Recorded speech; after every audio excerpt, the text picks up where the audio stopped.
А когда я повторно записывался на диагностику по поводу вот этого стука в подвеске, мне менеджер сказал по телефону, что диагностика снова будет платная, если это будет какая-то другая неисправность. Я говорю: ребята, а ничего страшного в том, что это вы, получается, диагностику неправильно провели и не до конца выявили причину этого звука в подвеске.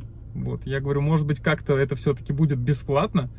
В общем, сейчас вот поеду и проверю, чем это все обернется, заставит меня заплатить или нет, и попробую договориться так, чтобы не платить, потому что ну сфига ли, если вы до конца не провели диагностику верно.